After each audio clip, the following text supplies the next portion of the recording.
Olá, povo de Deus. Estamos iniciando esta live e vamos falar sobre o andar com Deus. Eu creio que a maior necessidade que temos nesses últimos dias é andar com Deus. Isso reporta a Enoque. Enoque andou com Deus e Deus o tomou para si. Enoque, ele viveu antes do dilúvio. E no período em que Enoque viveu, antes do dilúvio, a humanidade estava indo de mal a pior. E quando nós vemos aquele quadro em Gênesis, no capítulo de número 5, Enoque, ele foi o sétimo depois de Adão e ele andou com Deus. E depois de Sete veio Metusalém, Lameque. E quando veio Lameque, ele diz assim: pôs-lhe o nome de Noé, dizendo: este nos consolará dos nossos trabalhos e das fadigas de nossas mãos nessa terra que o Senhor amaldiçoou. Entenda a visão desses homens anterior ao dilúvio. Eles, de pai para filho, e se nós fizermos um estudo, nós vamos ver que Adão viveu um grande período, então ele conheceu muitos das gerações seguintes.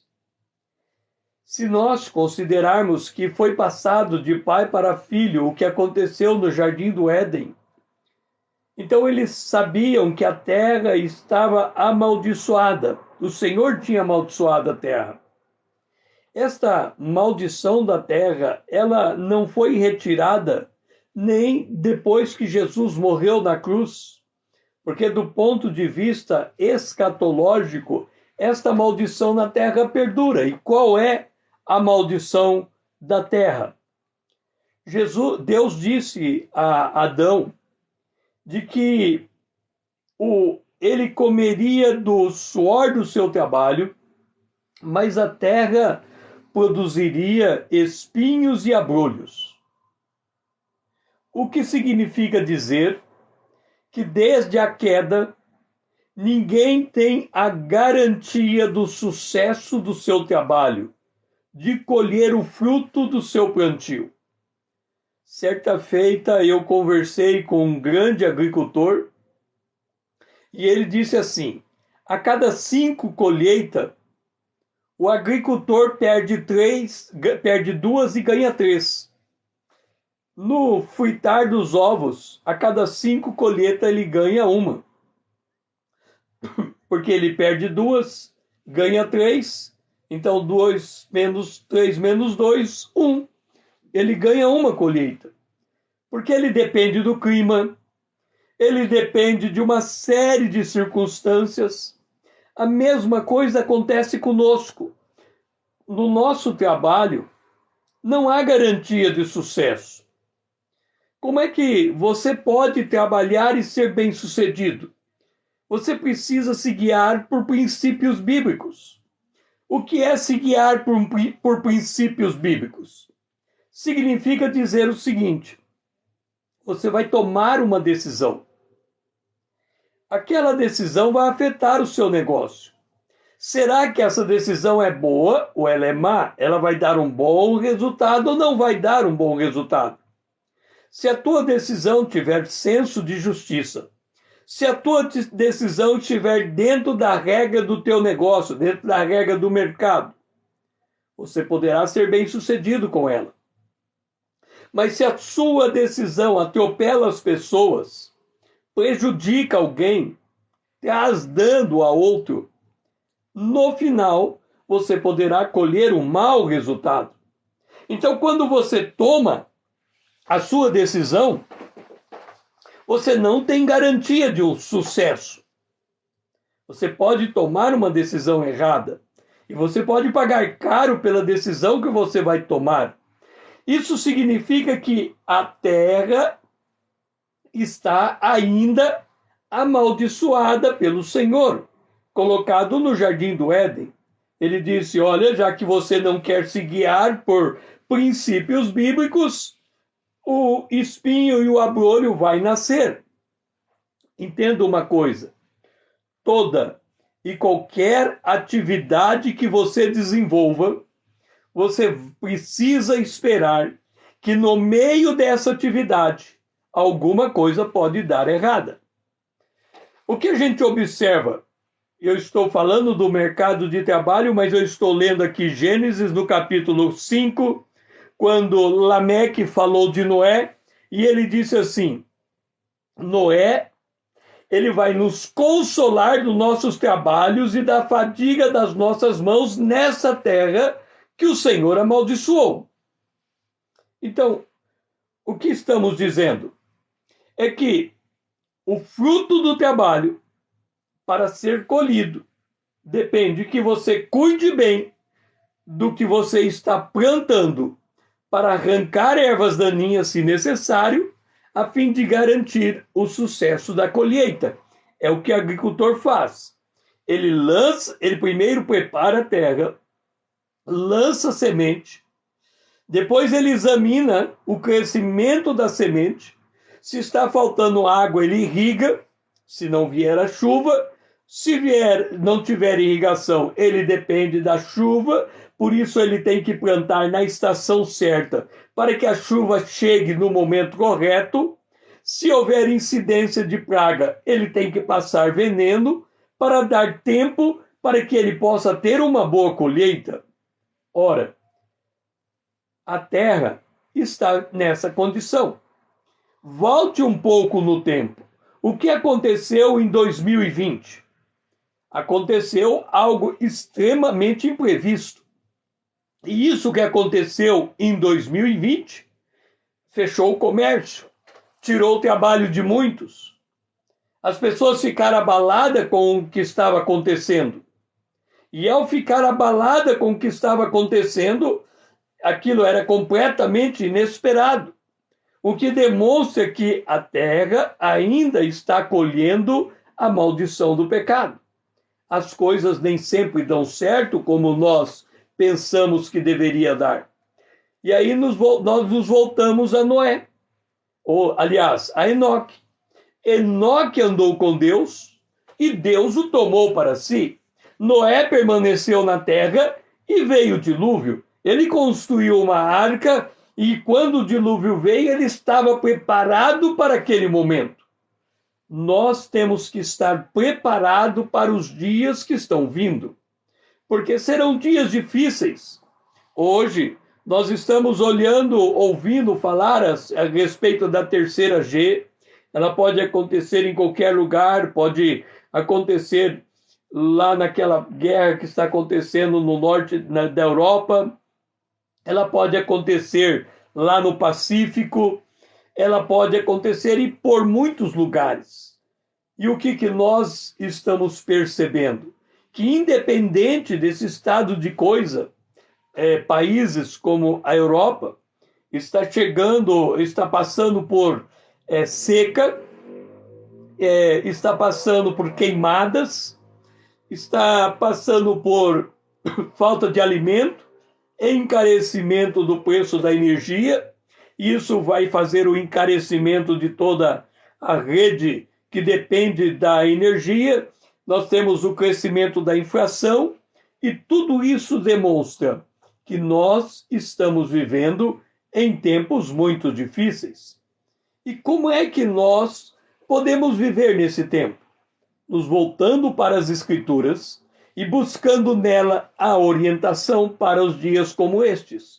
Lâmpada para os meus pés é a tua palavra e luz para o meu caminho. Quando nós lemos acerca de Jesus em Mateus, no capítulo de número 4, quando Jesus inicia o seu ministério, ele diz assim: terra de Zebulon, terra de Naftali, caminho do mar, além do Jordão, Galiléia dos gentios. O povo que jazia em trevas viu grande luz, e os que viviam na região e sombra da morte, resplandeceu-lhes a luz. O povo que jazia em trevas, que povo é este? Judeus, gentios, todos aqueles que têm o seu coração cegado e não consegue que lhes resplandeça o Evangelho, eles não conseguem enxergar o Evangelho, eles não conseguem enxergar a salvação. Quando você lê Paulo escrevendo aos Romanos, no capítulo de número 1, o apóstolo Paulo, ele vai traçar um diagnóstico do mundo que nós estamos vivendo, do mundo que está em trevas. E no capítulo 1, ele começa dizendo assim: a ira de Deus se revela do céu contra toda a impiedade e perversão de homens que detêm a verdade pela injustiça. O que Paulo está dizendo? Os homens que não conhecem Deus, eles detêm a verdade, ou seja, eles resistem à verdade, eles não aceitam a verdade. O apóstolo Paulo vai dizer acerca destes homens de que eles, tendo conhecimento de Deus pela natureza, e o que a natureza manifesta acerca de quem Deus é? Ele fala no verso 20 do capítulo 1, os atributos invisíveis de Deus, ou seja, a natureza revela atributos invisíveis de Deus, ela revela também o eterno poder de Deus, a natureza revela a própria divindade. Se nós olharmos a criação, a sua diversidade, as leis que regem a criação, nós temos que bater o olho nela e dizer: há um ser pensante, um ser inteligente, que criou todas essas coisas para uma finalidade. Ou seja, a criação permitiria perceber que há Deus. A gente lê, quando Paulo fala acerca do diabo, o diabo crê em Deus e estremece, quer dizer, crê em Deus, mas não faz nenhuma mudança no seu comportamento. O apóstolo Paulo, aqui aos Romanos, no capítulo 1, ele vai dizer isso. O ímpio, ele conhece a Deus, mas ele não o glorifica como Deus, ele não dá graças como Deus. Antes, ele torna nulo os seus próprios raciocínios e obscurece o seu coração insensato. Está lembrado que quando Jesus veio, ele disse: terra de Naphtali, terra de Zebulon, um povo que estava em trevas viu uma gloriosa luz. Como é que essas trevas acontecem no ser humano? Está colocado aqui. Ele obscurece o homem natural, ele obscurece o seu coração. Ele não tem capacidade de perceber a revelação. Ele não tem capacidade de conhecer a verdade. E aí vem Jesus e disse: arrependei-vos, porque é chegado o reino dos céus. E o apóstolo Paulo vem e diz: eu fui separado para o evangelho de Deus. E ele vem para anunciar esse evangelho. Ele vem para levar o conhecimento dos homens esse evangelho. Porque ele vai dizer aqui que ele recebeu o apostolado por amor do nome de Jesus, para a obediência da fé entre todos os gentios, para que eles pudessem conhecer a palavra do evangelho. E o que é que o evangelho diz? Ele traz consigo uma boa nova. E qual é esta boa nova? Deus se fez homem. Deus se manifestou no meio dos homens através da bendita pessoa de Jesus Cristo, que é a imagem e semelhança de Deus, a expressa imagem de Deus. Jesus se fez homem. Quando nós lemos o anúncio da vinda de Jesus aos pastores, em Lucas, no capítulo de número 2, o anjo chega diante dos pastores e diz: glória a Deus nas maiores alturas e paz na terra entre os homens a quem ele quer bem. E o que é que ele está dizendo? Hoje trago boas novas de grande alegria que será para todo o povo, que hoje vos nasceu na cidade de Davi o Salvador, que é o Cristo Senhor. Então, nasce Jesus Cristo, que ele é o Senhor, e ele vem da descendência de Davi. Ele vem do ventre de uma mulher. Ele nasce como um ser humano. Aos 30 anos de idade, ele vai ao Rio Jordão, ele é batizado por João Batista e inicia o seu ministério terreno. A visão que o profeta tinha de Jesus era um homem que não havia nenhuma beleza nele. Era um homem que ninguém queria nada a respeito dele, porque ele demonstrava um homem dado ao trabalho. Quando Jesus estava entre os seus discípulos, ele perguntava: o que dizem a multidão a meu respeito? O que dizem eles? Uns dizem que é profeta Jeremias, outros dizem que é João Batista. Ou seja, não havia consenso de quem era Jesus. Pedro, aliás, ele vai e diz: tu és o Cristo, o Filho do Deus vivo. E aí Jesus diz: te dou graças porque foi o meu Pai que revelou isso para você. Então, naquele momento, Pedro teve uma revelação de quem era Jesus. E os anjos estão tendo essa revelação no nascimento de Jesus. Vai até Belém, porque na cidade de Davi nasceu o Salvador, que é Cristo o Senhor. E o que fizeram os pastores? E eles disseram: vamos até Belém e vejamos os acontecimentos que o Senhor nos deu a conhecer. O profeta disse: o meu povo foi destruído porque lhe faltou o conhecimento. Nós estamos vivendo em uma era que está faltando conhecimento até ao povo de Deus. Está faltando conhecimento da palavra profética, está faltando conhecimento da doutrina bíblica.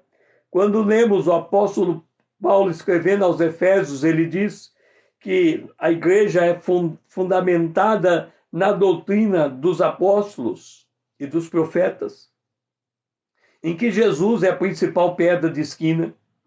Então, está faltando a muitos o conhecimento de Deus, o conhecimento da verdade.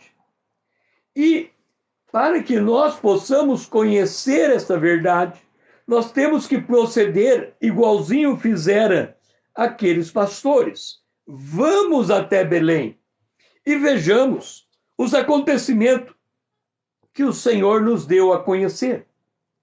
Nós temos que sair do nosso ponto de conforto, da nossa zona de conforto. Nós temos que fazer igualzinho o eunuco que andando a cavalo, ali naquela carruagem, e ele lia o profeta Isaías.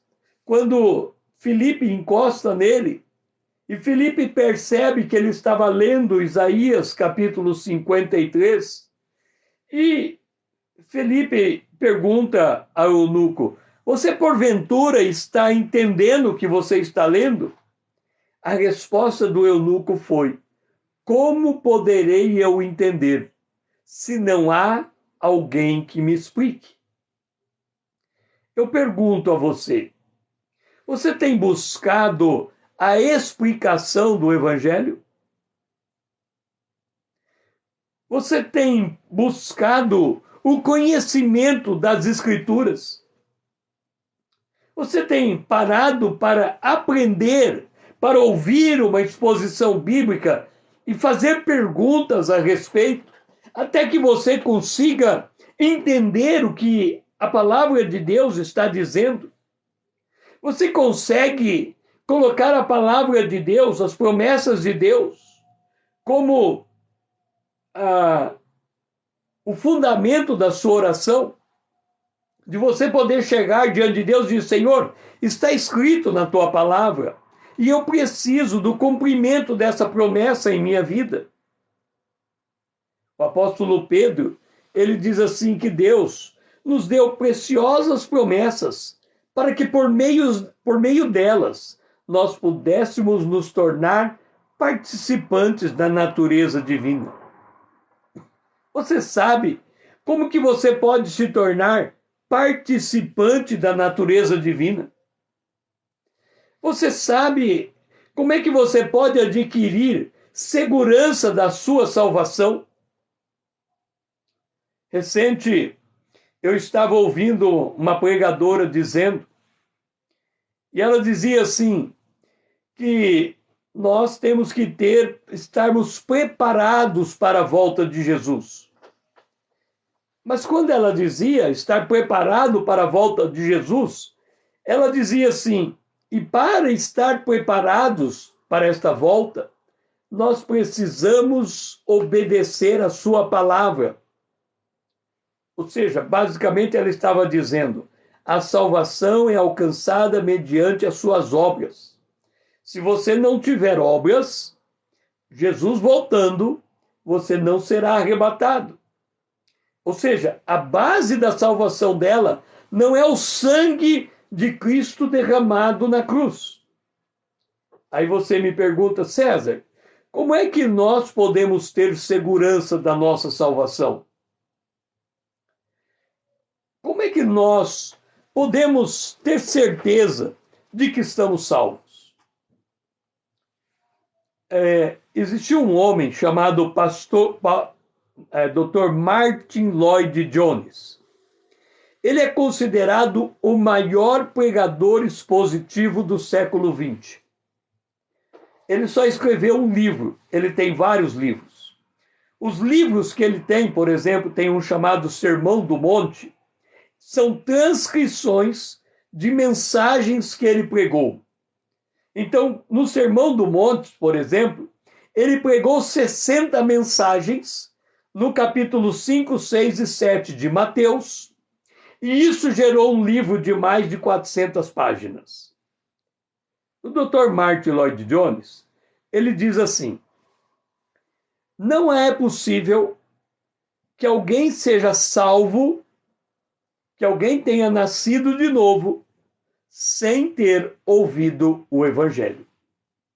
De novo, não é possível que alguém tenha nascido de novo sem ter ouvido o Evangelho. Presta atenção. Você vai a uma igreja e a um culto público. E naquela igreja tem louvor. E depois alguém levanta no púlpito e diz assim: eu vou pregar sobre cura. E ele fala do poder de Deus para curar o enfermo. Tem muitas igrejas que fazem isto. Elas só pregam sobre cura. E muitos são curados.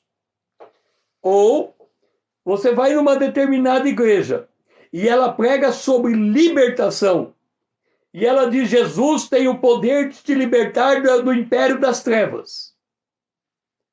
E você, ok. E aí você vai lá na frente, depois de ouvir de poder de cura, de poder de libertação, e a pessoa fala assim: você quer receber Jesus como Salvador? Você responde: eu quero, porque eu quero ser curado e eu quero ser liberto.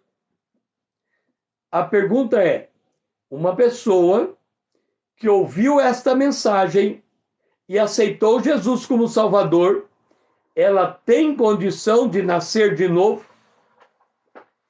A resposta é provável que não. Como assim? A salvação,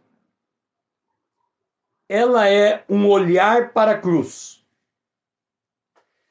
Eu não sei se você lembra, lá no Antigo Testamento, houve um dado momento no Êxodo que o povo começou a murmurar contra Deus.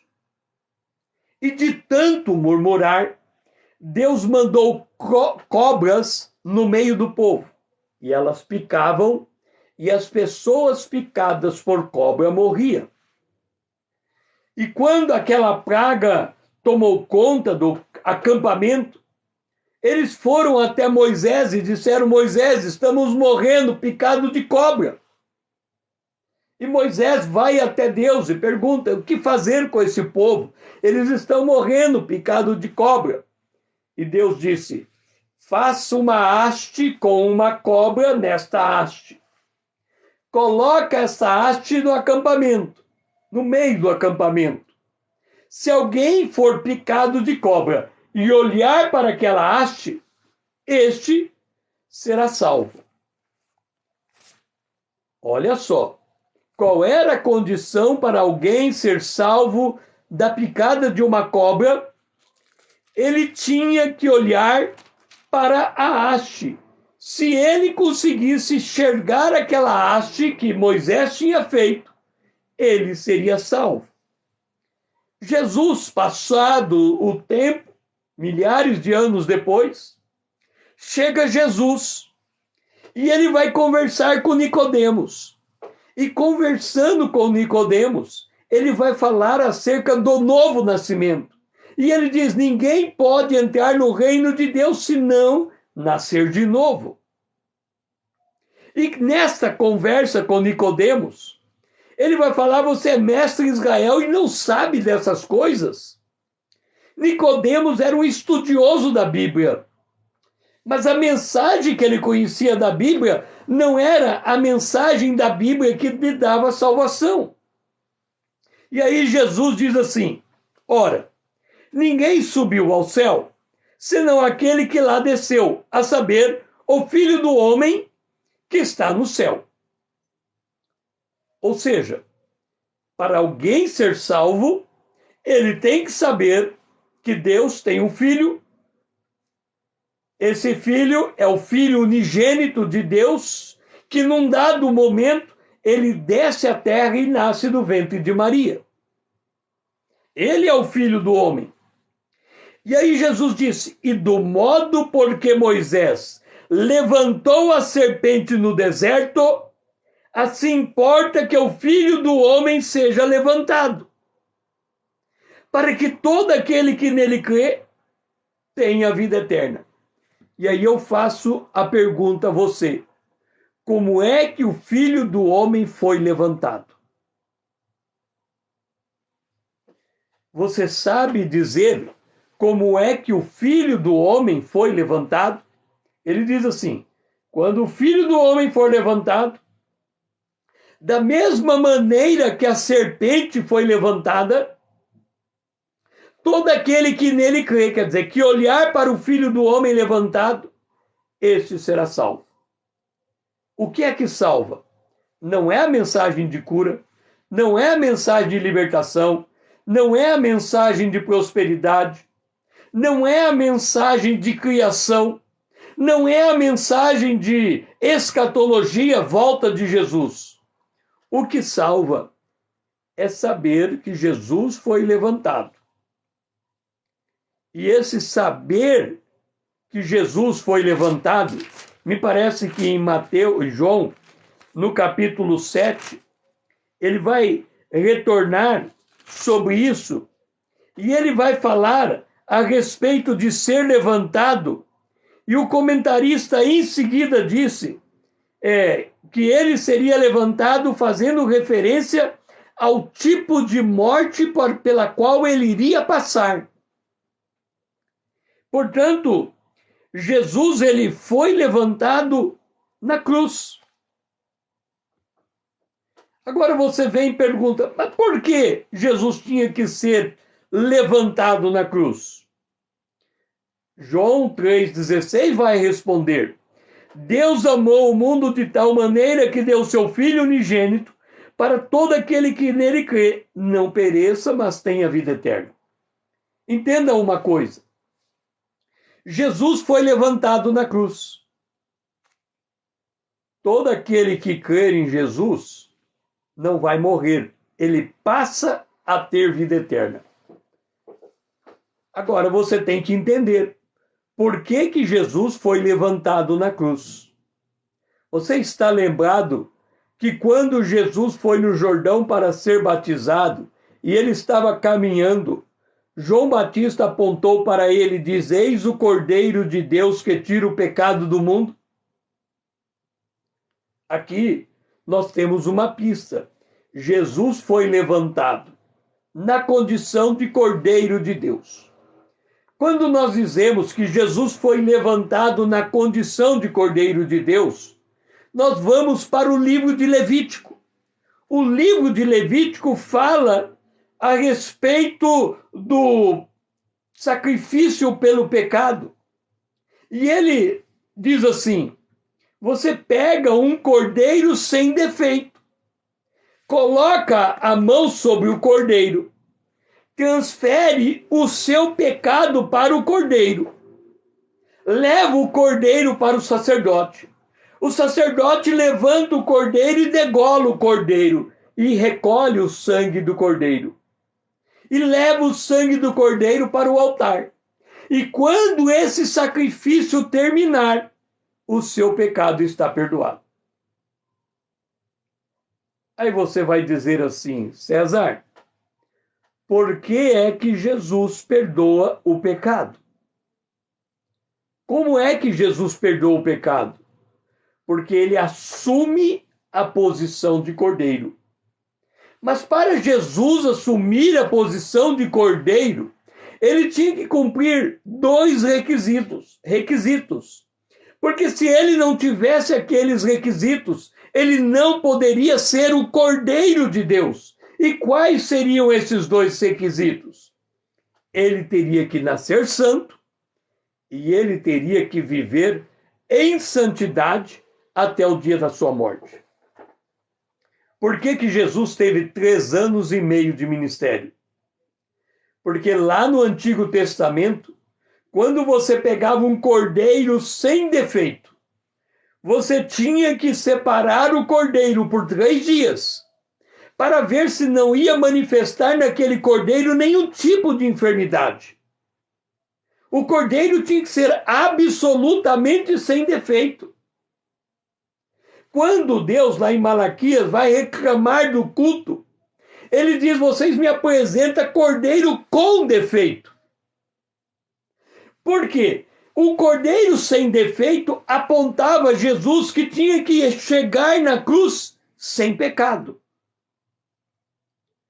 Toda a aprovação da vida de Jesus foi para que, de alguma maneira, ele caísse em pecado, e ele não caiu. Agora eu pergunto para você, e você precisa pensar a respeito disso. Quando nós lemos em Romanos 6:23, o salário do pecado é a morte. E quando nós lemos que Jesus morreu na cruz, eu pergunto para você, como é que Jesus podia morrer na cruz? Ele não podia. A única pessoa que pode morrer é o pecador. O salário do pecado é a morte. Portanto, falando assim, tecnicamente, Jesus não podia morrer na cruz. Você está lembrado quando Jesus, diante dos discípulos, ele se transfigura em luz? Quando Jesus se transfigurou em luz, era como se ele estivesse dizendo aos seus discípulos: se eu quiser ir para o céu, eu posso ir, não há pecado em mim. Olha a luz como ela brilha. Ele brilhou como o sol, mas ele vai para a cruz e morre. A única forma de Jesus morrer é se ele desse a sua vida, se ele assumisse a posição de cordeiro. E ao assumir a posição de cordeiro, ele estava cumprindo a profecia de Isaías, capítulo 53. E o que diz lá? Todavia, o Senhor Deus agradou moê-lo, fazendo-o enfermar.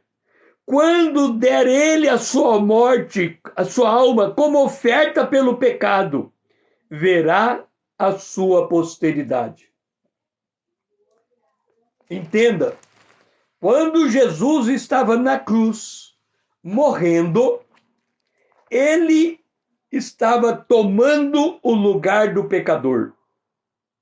Ele foi oprimido. E aqui diz assim: ele tomou sobre si as nossas enfermidades e as nossas dores. Quando Jesus estava na cruz, ele tomou sobre si o seu e o meu pecado. Agora, preste atenção numa coisa. Se alguém for preso por causa de um crime que cometeu, ok? Alguém é preso por causa de um crime que cometeu. Ele é julgado e ele recebe uma sentença de 20 anos por causa daquele crime. Ele é preso e ele fica 20 anos em cativeiro.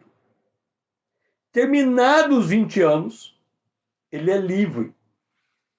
Por quê?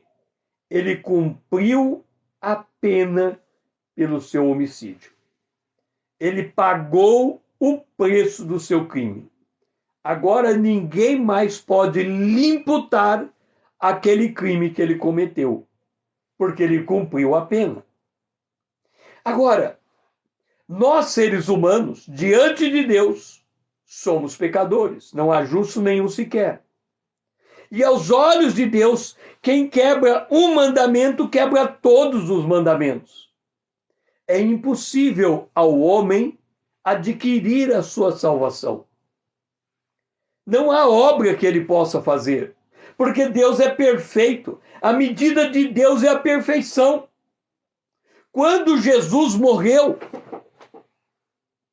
ele era perfeito, absolutamente perfeito e sem pecado. Mas o pecado nosso foi colocado sobre ele. E ele entrou no juízo de Deus. E aí o Espírito Santo vai lá e escrutina Jesus. Jesus morreu perfeitamente puro e sem pecado, ou havia pecado nele? Se houvesse pecado em Jesus, ele não poderia ressuscitar. Se Jesus ressuscitou, é porque nenhum pecado foi encontrado nele. É por isto que Paulo, aos Romanos, no capítulo de número 1, ele vai fazer a seguinte afirmação. Romanos, no capítulo de número 1, ele diz assim: Jesus foi designado Filho de Deus com poder, segundo o Espírito de santidade, pela ressurreição dos mortos. A saber, Jesus Cristo Senhor. Ou seja, ele passou pelo tribunal de Deus, ele foi considerado absolutamente perfeito, sem nenhum pecado, e porque ele não tinha pecado, o Espírito Santo foi até o mundo dos mortos, pegou Jesus e o tirou de lá. Aí eu pergunto, se Jesus morreu inocente, por que ele morreu? Porque ele levou o meu e o seu pecado. Aí vem a pergunta, e você crê que ele fez isso? Do modo porque Moisés levantou a serpente no deserto, assim importa que o Filho do Homem seja levantado. Jesus foi levantado, sem pecado, na cruz.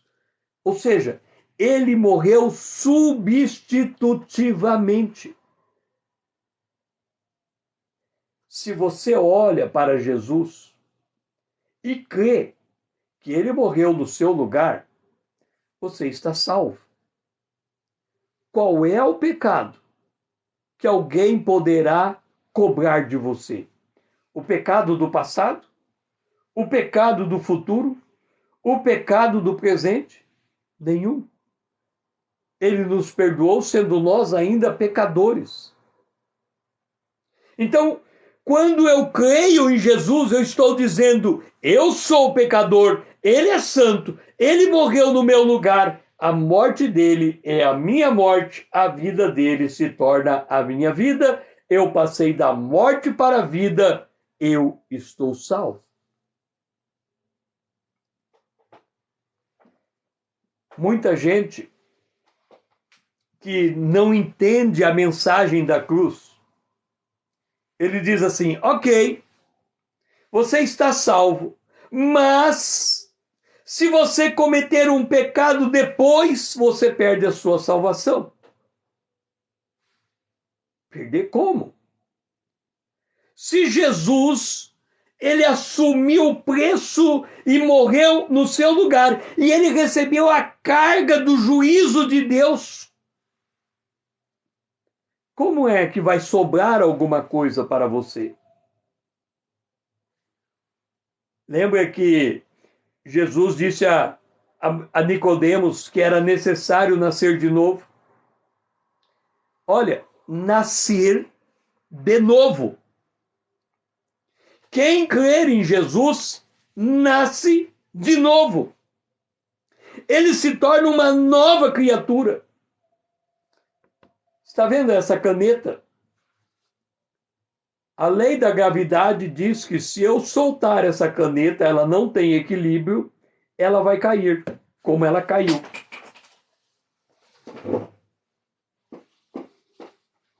De novo, esta é a caneta. Se eu soltar essa caneta, como ela não tem equilíbrio, ela vai cair como ela caiu. Agora entenda a Bíblia. Lá em Romanos, no capítulo 8, diz assim, tem inclinação para a carne e inclinação para a vida. Inclinação para a morte e inclinação para a vida. Se você nasceu de novo, a sua inclinação é para a vida. Se você não nasceu de novo, a sua inclinação é para a morte. Qual é a diferença? Se a sua inclinação é para a vida e você cometer um pecado, você se arrepende e volta para a sua posição. Porque aquele que é de Deus, ele não consegue viver fora da vontade de Deus. Mas se a sua inclinação é para a morte, pecar não vai fazer diferença alguma para você. Aquilo continua sendo natural. Agora, quem crê, ele tem uma nova natureza. Muda radicalmente a sua estrutura. Em primeiro lugar, ele recebe um novo coração. Por isto, ele pode sentir a presença de Deus. Ele recebe um novo espírito. Por isso ele pode adorar a Deus. O Espírito de Deus passa a habitar dentro dele. Por isso ele se torna o templo do Espírito de Deus. A lei de Deus é escrita no seu coração. Por isso que quando ele lê a Bíblia, ele entende o que ele está lendo. A mudança é radical. Aí vem a pergunta. Você, examinando a você mesmo, a pergunta que eu vou fazer não é se você nasceu ou não nasceu de novo. Você teria que dar prova de novo nascimento, mas a pergunta é, você creu na cruz? Aí você vai falar, eu criei. Mas em que aspecto da cruz? Você leu que Jesus cura? Jesus cura. Mas esse não é o centro da cruz. Isto não levou Jesus à morte. Você crê que Jesus liberta? Jesus liberta. Mas isso não levou Jesus à morte. Você crê que Jesus prospera? Jesus pode prosperar, mas isso não levou ele à morte. O que levou Jesus à morte? A colocação do seu pecado sobre ele. Por isto, aquele que nasce de novo é aquele que se vê como pecador, precisando da misericórdia de Deus, porque senão depois, quando terminar a sua vida, ele não tem salvação. Você se lembra de Pedro andando sobre as águas? Enquanto Pedro olhava para Jesus, ele andou sobre as águas. Quando ele parou de olhar para Jesus, ele afundou. É por isso que o autor aos Hebreus vai dizer: olhando para Jesus, autor e consumador da sua fé. Ser salvo é crer na mensagem da cruz e passar pelas transformações que essa mensagem produz. É por isso que é tão importante nós conhecermos a mensagem da cruz. A mensagem da cruz é esta: Jesus Cristo morreu no lugar do pecador, para que, ressuscitando, pudesse dar vida ao santo que antes era pecador. Porque há uma transformação. A pessoa deixou de ser pecador e se tornou santo, porque ela se tornou habitação do Espírito de Deus. A mudança é radical. É da água para o vinho. É por isso que a conversa com Nicodemos foi depois do dia que Jesus transformou água em vinho. Ele tem que transformar você dessa maneira. Você precisa passar pela experiência do novo nascimento. Esta é a primeira coisa que você precisa é ouvir o Evangelho. E este é o Evangelho. Jesus morreu em lugar do pecador. A segunda coisa é crer no Evangelho. Eu creio que eu sou pecador e eu me identifico com Jesus na sua morte. E a terceira coisa, porque você creu, você passa por um processo de transformação. Você passa por aquilo que a Bíblia chama de novo nascimento. E vocês têm agora uma nova natureza que se inclina para a vida e não mais para a morte. Você consegue ter essa convicção de que você passou por esse processo? Se você consegue, então, o que Paulo diz aos Efésios, no capítulo 2, se torna a sua fé, quando ele diz assim, no verso 8, porque pela graça sois salvos, mediante a fé, e isto não vem de vós, é dom de Deus, não de obras, para que ninguém se glorie. Ninguém pode alcançar a sua salvação, nem antes de aceitar Jesus, muito menos depois. Não há possibilidade alguma de alguém fazer por merecer a sua salvação. Não há nenhum sacrifício a ser feito. O sacrifício foi feito por Jesus. Quando ele terminou o sacrifício, antes de morrer, ele disse teletestai, que significa está consumado. O que era preciso ser feito para alguém ser salvo, estava feito. E agora, aquele que creu, adquiriu para si uma salvação eterna. Lembra do ladrão na cruz? Ele morreu. Jesus disse, ainda hoje estará comigo no paraíso. Ou seja, aquele que recebe Jesus está pronto. Nada mais precisa ser feito.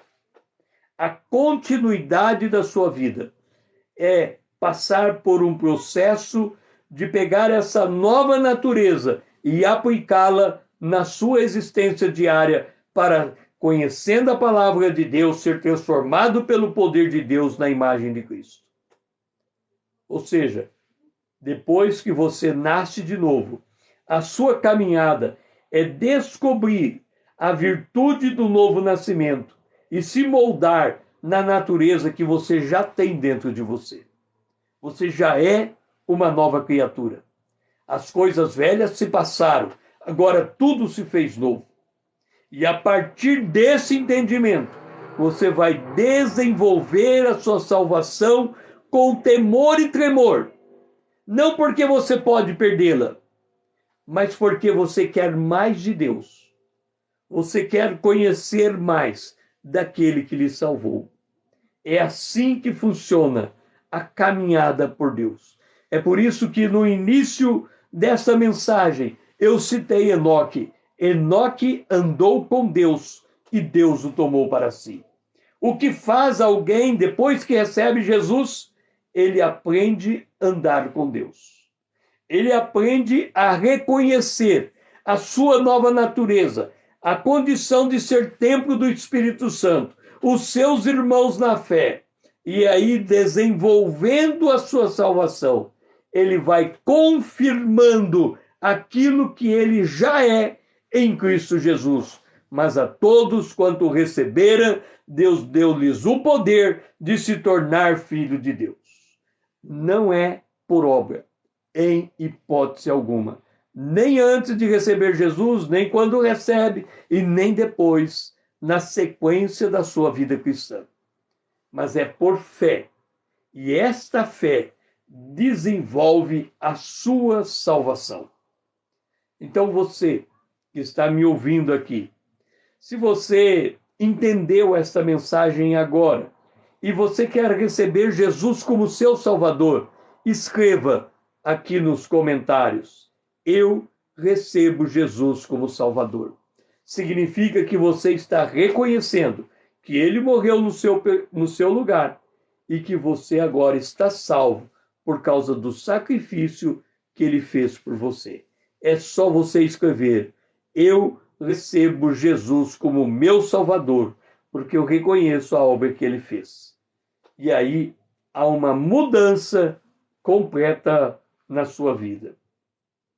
Quando eu entendi essa verdade, eu tomei essa decisão e recebi Jesus como Salvador. Eu saí do meu quarto, porque eu fiz isso em um quarto, na casa da minha tia, lendo a Bíblia, eu aceitei Jesus como Salvador. Quando eu saí dali, eu não tinha compreendido essas coisas que eu estou lhe transmitindo. Eu achava que nada tinha acontecido comigo. Eu achava que ter recebido Jesus como Salvador, baseado na mensagem da cruz, não tinha feito eu nascer de novo. Mas ao longo dos anos, eu fui percebendo que eu havia passado por uma profunda transformação. E aí o evangelho foi se descortinando e de fé em fé eu fui desenvolvendo a minha salvação. O mesmo acontece com você. O primeiro passo é crer que Jesus foi levantado como Cordeiro de Deus, morrendo no seu lugar e recebendo do seu lugar a ira de Deus. Uma vez que você entendeu que Jesus assumiu o seu lugar, você crendo, você está perdoado. Você adquire uma nova vida. Então, se você entendeu essa verdade, é só escrever: eu recebo Jesus como meu Salvador. Quem crê com o seu coração e confessa com a sua boca está salvo. É assim que se processa a salvação. Tem alguém que quer manifestar a sua fé crendo na mensagem? É só escrever. Com isso, eu estou encerrando esta live. Se o senhor me permitir, estarei aqui amanhã, às 20 horas, falando da palavra de Deus, ajudando você a andar com Deus. Este é o meu propósito. Que o Senhor seja louvado. Amém.